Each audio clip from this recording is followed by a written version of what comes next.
Go. Okay. Hi, Walter and Melissa. It's Jim with the Closer Look Home Inspections here over at your new property at 18906 Chandler Street here.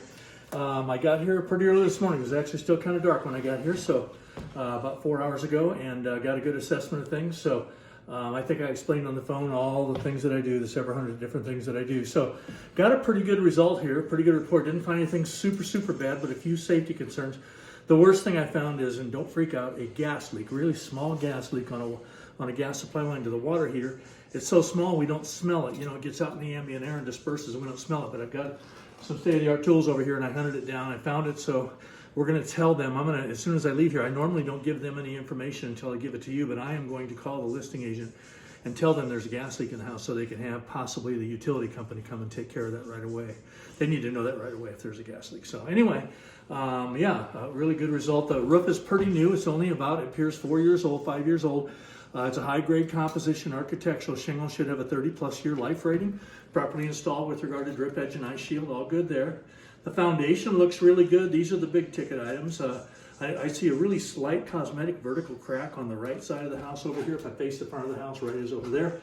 Not concerning, just a sign of a little bit of settling. We know the house is 17, 18 years old, so we don't expect it to be like new.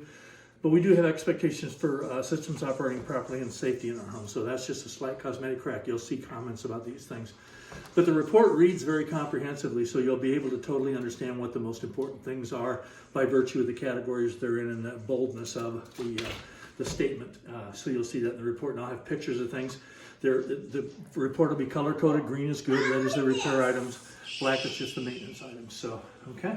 Continuing on the exterior, I went around out there 3 times. No way I can see everything first time around. So looking at the driveway and sidewalks, just some slight cosmetic cracks out there. Pretty normal. I see they've done some mud jacking out there. It tells me there was some settling that they've corrected out there, which isn't necessarily a bad thing, okay? If concrete settles, we could get tripping hazards, so we don't want that. We want things to be up and level, okay? All right, the siding out there looks good. Don't see any issues with that. The windows look good. Now, they're 17, 18-year-old windows. It's pretty overcast and rainy out there, so looking at the windows, I usually try to check them real close to see if there's any fogging, because if windows, the seals get compromised, possibly fogging could occur between the panes. So I just really can't, this is not a good day to be doing that, but I don't see anything that looks suspicious to me. Usually if we see that, even on a day like this, we can see the fogging. So I opened and closed them all. They all open and close fine. All good there, okay? Looking above, third time around the house, looking at the gutters, flashing vents, all look good with that up there, okay? Inside the house, looking above for signs of possible moisture invasion. Didn't really see any issues with any possible leaking from the past or anything like that. Around the skylights and the bathrooms, there's some signs of past moisture around those areas. I didn't get any signs of moisture today, and it has been raining for 4 days. So if there was leaking, I'd probably know about it. I got a super sensitive moisture meter over there that I poked in those areas. But the signs of past leaking possibly could just be condensation, because if it's hot outside, cold inside, condensation is going to occur. Vice versa, hot, cold outside, hot inside. So that's possible that those things were caused by some condensation. Okay, through the house, floors, walls, ceilings, all good. I checked all the appliances, ran the dishwasher third cycle, all was good with that.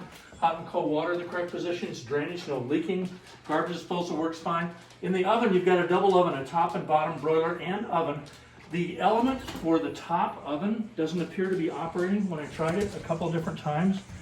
So that element could be possibly bad or just not plugged in all the way. I don't know that, but your other oven and broiler work fine, and the broiler and the top works fine there. Microwave, surface fan, and light all good. All the outlets in the house tested fine. I tested for GFCI functionality of the outlets around the sinks by the kitchen, by the laundry and the bathrooms, all good there, okay? All right, and the refrigerator, no problems there. Seals and doors, dispensers are good. Nice pantry here, no problems in there. Okay, out this way, the laundry area. Okay, washer and dryer work fine. Don't know if they stay or not. Hot and cold water standpipe for the drain, 110 for the washer, 220 for the dryer. No problems there. This laundry sink, I put a little sticker right there. I put some stickers around the house just as a reminder. So when you move in, if they're still there, just remind you. This sink is, see the sink's not secured? So there's plumbing lines hooked to this sink, not only the drain waste line, but the supply line. So we don't like that sink being loose. If it got bumped, and possibly started a leak and we went to work, we wouldn't know that until we got home and found a flood. So I want to get this sink secured so that doesn't happen, okay? All right, doors, windows, all good. Fire rated door here. Here's probably, other than the gas leak, the biggest thing that needs to be taken care of. So this landing / stairway is really loose. See how loose it is? So when we build these, here's the requirements. If there's more than a 30-inch drop to the area below, there's not supposed to be big openings here. Kids will jump through there, I guarantee it. You should have balusters, if you know what I mean. 4 inches apart, vertical balusters 4 inches apart, or just screw some lattice to it, okay? But this needs to be secured, okay? And also, the steps are too high. So when it comes to steps, the max height for a riser, maximum height for a riser is 7 3/4 inches. That's what our feet are used to doing. Okay, there's some here that are 9 1/2, almost 10. So if you grabbed a couple bags of groceries out of the car and ran up these steps, not realizing that, you could trip because your feet are used to that 7 3/4. So these steps could be resized. It'd be a little bit of work. Not too expensive, not too bad. I would recommend either being aware of that issue or correcting it, okay? There is a handrail, all good there. Here's the attic scuttle. I got up there and checked the insulation. It looks really good up there. I'll have a photo of that in the report. All the support structure up there is good. No signs of any moisture, mold. All good there. Garage door openers open fine.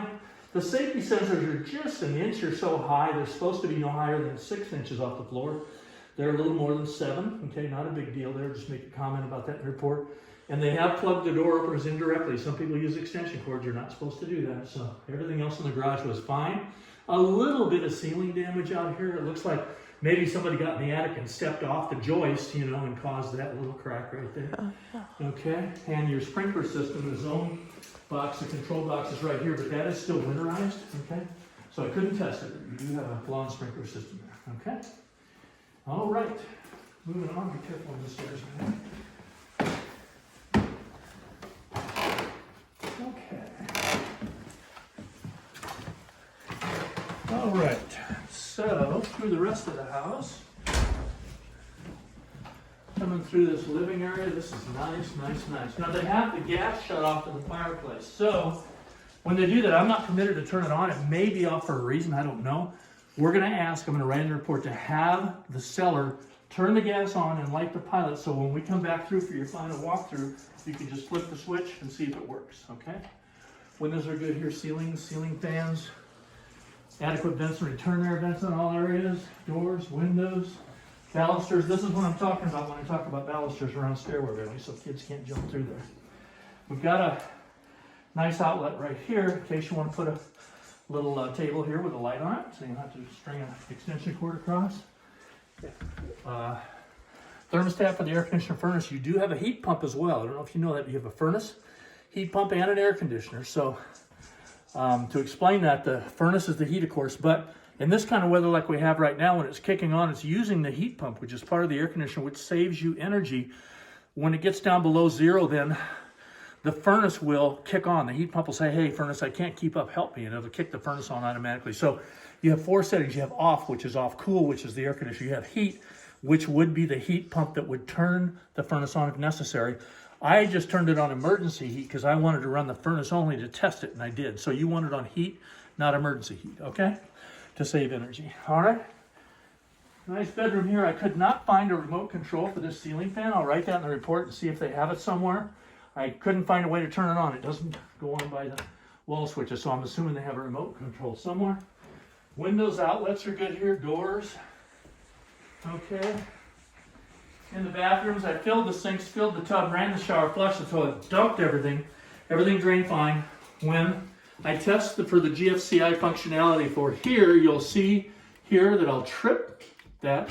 It resets in the guest bathroom. They string them together like that, okay? Now, I couldn't find an inspection door for the therapy pump. So for this tub, the therapy pump... We'll do one more. Okay.